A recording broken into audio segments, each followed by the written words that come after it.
Hi, today I'm going to make an Easter garden. Before we begin, let's look at pictures of gardens and some other important places which you might recognize from the Bible stories you've heard. We can use ideas inspired by those places to make our Easter gardens. The Garden of Eden was the most beautiful garden you could ever imagine. This is the garden that God planted, and this is where Adam and Eve lived at first. The desert is not much of a garden. All we can see here is sand and stones, but it's an important place because this is where Jesus spent 40 days and 40 nights fasting and praying. This is where Jesus was tempted by Satan and resisted temptation.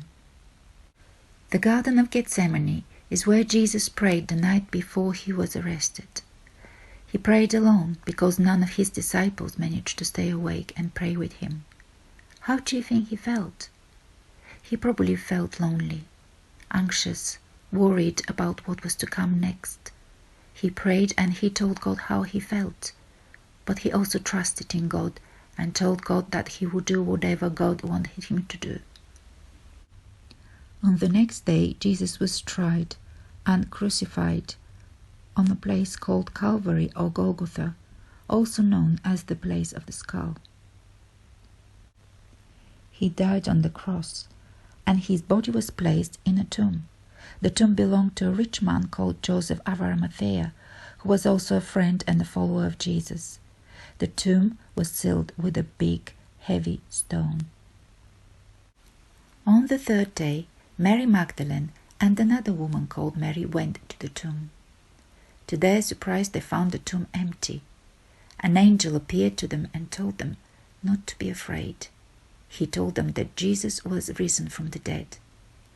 A little while later, they saw the risen Jesus himself, and they ran to tell the disciples the good news. The good news that Jesus was risen from the dead. Jesus is alive. Now let's make our Easter garden.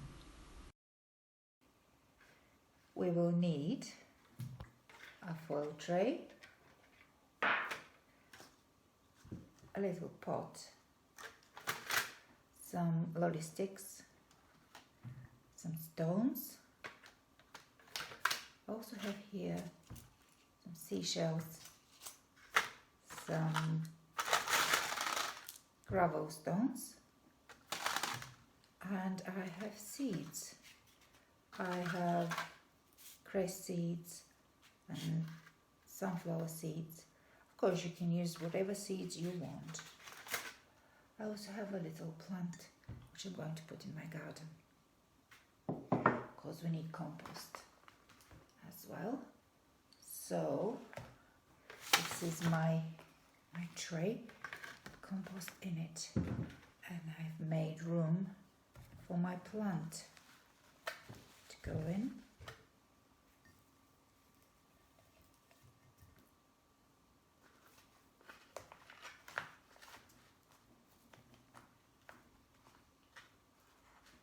This plant reminds me of the Garden of Eden. And hopefully it will flower with beautiful rose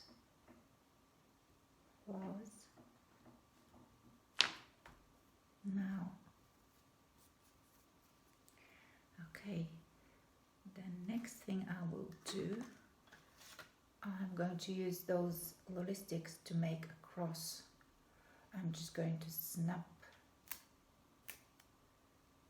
part of the lolly stick and tie it to the other piece with a loom band. You can use string or any other kind of elastic band you have.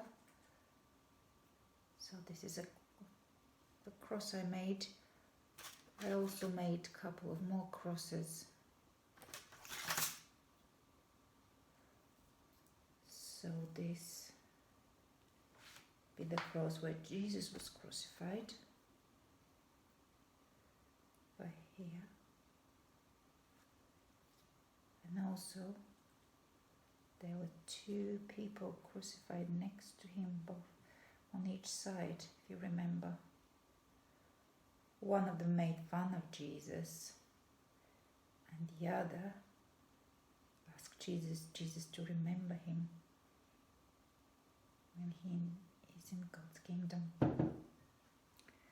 Now I'm going to put some gravel stones around it because the place of the skull was quite stony place.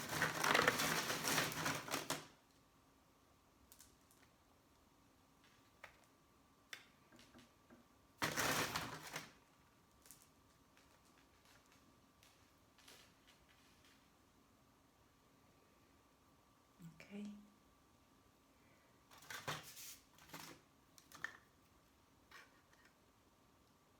Now, what do you think this spot will represent?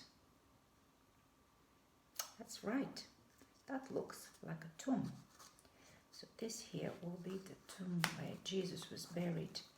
I'm going to place it in the garden like that.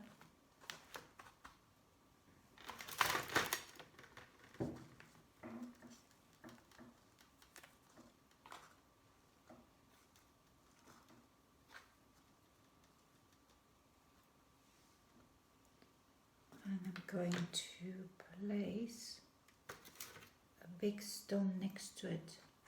Remember, the tomb was covered with a big stone.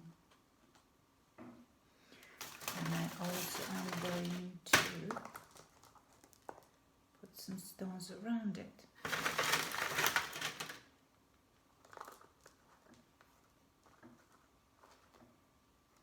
Like this.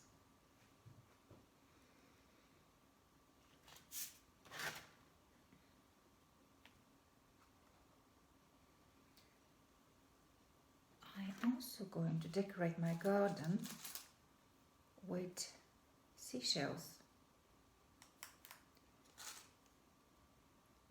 I'm going to make a little path leading to the tomb.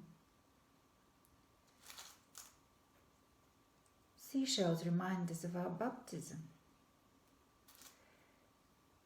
They're also a symbol of pilgrims. Pilgrims are people who take a special journey. So the shells are going to remind us that this Holy Week we took a special journey with Jesus. From the moment he entered Jerusalem on a donkey and the crowd shouted Hosanna, to the day he was crucified.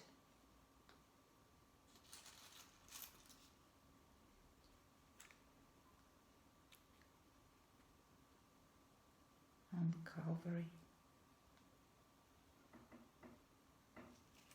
This is my park here. What else do I have? Of course, I have the seeds. I have my cress seeds and I have my sunflower seeds. So where shall I plant them? I probably will plant them over here. Now the seeds, they don't look very special, do they? They look like if you bury them in this compost, nothing much is going to happen with them.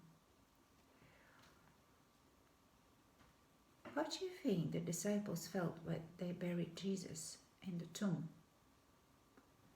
I think they thought they will never see him again. But it's the same with these seeds. I'm going to sprinkle the cress seeds over here and lightly cover them because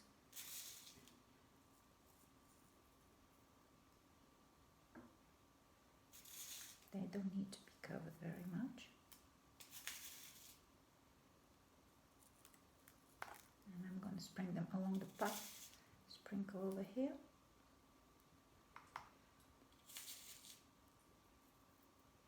And I'm going to bury my sunflower seeds over here.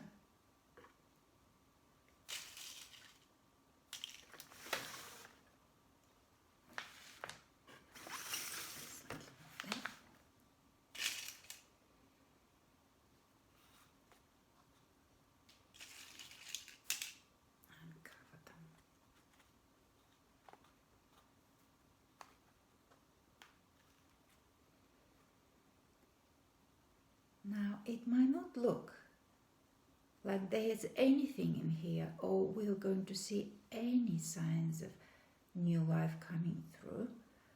But if we're patient and we water our garden, in a few days you might see those little green shoots coming through.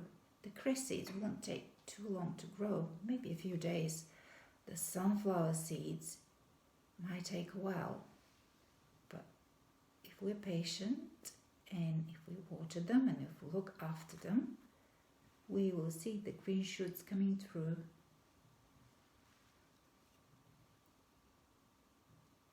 Maybe in a week, maybe longer.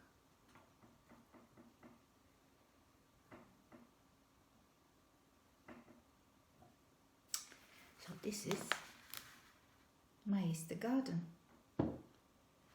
Maybe you can try and make one at home too.